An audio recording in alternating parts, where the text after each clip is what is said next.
जय माता दी। आप सभी को गुप्त नवरात्र की बहुत बहुत शुभकामनाएं।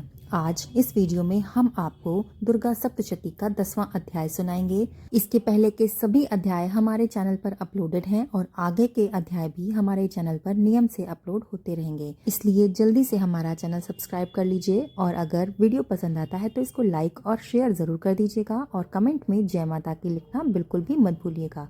तो चलिए शुरू करते हैं दुर्गा सप्तशती का 10वां अध्याय, जिसमें शुंभ के वध का वर्णन किया गया है। महर्षि मेधा कहते हैं कि हे राजन, अपने प्यारे भाई को मरा हुआ तथा सेना को नष्ट हुआ देखकर क्रोध में भरकर दैत्यराज शुंभ कहने लगा कि हे दुर्गे, तू अहंकार से गर्व मत कर, क्योंकि तू दूसरों के बल पर लड़ रही है। देवी ने कहा कि हे दुष्ट, देख मैं तो अकेली ही हूँ, इन संसार में मेरे सिवा दूसरा कौन है। ये सब मेरी ही शक्तियां हैं। देख, ये सारी शक्तियां मुझ में प्रविष्ट हो रही हैं। इसके पश्चात ब्रह्माणी आदि सब देवियां उस देवी के अंदर लीन हो गईं और देवी अकेली रह गई। अब देवी ने कहा कि मैं अपनी ऐश्वर्य शक्ति से अनेकों रूपों में यहाँ उपस्थित थी, उन सब रूपों को मैंने समेट लिया है। अब अकेली ही मैं यहाँ पे खड़ी हूँ, तुम भी यहीं ठहरो। महर्षि मेधा ने कहा कि तब देवताओं तथा राक्षस के देखते ही देखते देवी तथा शुंभ में भयंकर युद्ध होने लगा। अंबिका देवी ने सैकड़ों अस्त्र शस्त्र छोड़े। उधर देवराज ने भी भयंकर अस्त्रों का प्रहार प्रारंभ कर दिया। देवी के छोड़े हुए सैकड़ों अस्त्रों को दैत्य ने अपने अस्त्रों द्वारा काट डाला। इस प्रकार शुंभ ने जो अस्त्र छोड़े उनको देवी ने अपनी भयंकर हुंकार द्वारा ही काट डाला। दैत्य ने जब सैकड़ों बाण छोड़कर देवी को ढक दिया तो क्रोध में भरकर देवी ने अपने बाणों से उसका धनुष नष्ट कर डाला। धनुष कट जाने पर दैत्येंद्र ने शक्ति चलाई, लेकिन देवी ने उसे भी काटकर फेंक दिया। फिर दैत्येंद्र चमकती हुई ढाल लेकर देवी की ओर दौड़ा, किंतु जब वो देवी के समीप पहुंचा तो देवी ने अपने तीक्ष्ण वारों से उसकी चमकने वाली ढाल को भी काट दिया।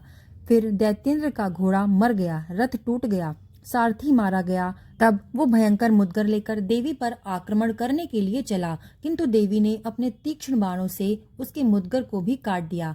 इस पर दैत्य ने क्रोध में भरकर देवी की छाती में बड़े जोर से एक मुक्का मारा।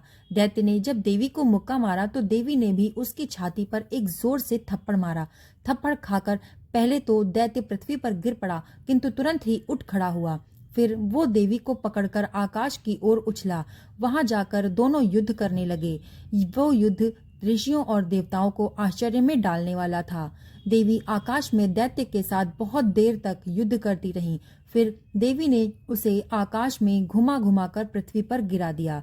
दुष्ट आत्मा दैत्य पुनः उठकर देवी को मारने के लिए दौड़ा। तब उसको अपनी ओर आता देखकर देवी ने उसकी छाती विदीर्ण करके उसको पृथ्वी पर पटक दिया।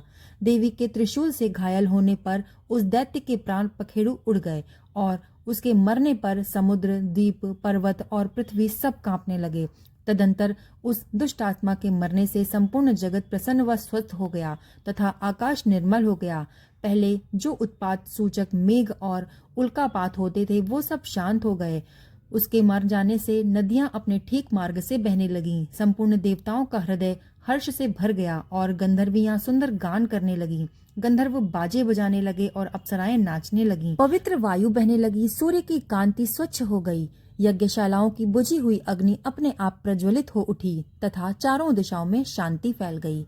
यहाँ पे दुर्गा सप्तशती का 10वां अध्याय समाप्त होता है। आपको अगर पसंद आया हो तो इसे लाइक करके शेयर कर दीजिएगा और कमेंट में जय माता की लिखना बिल्कुल भी मत भूलिएगा। तो मिलते हैं अगले अध्याय के साथ, तब तक के लिए धन्यवाद।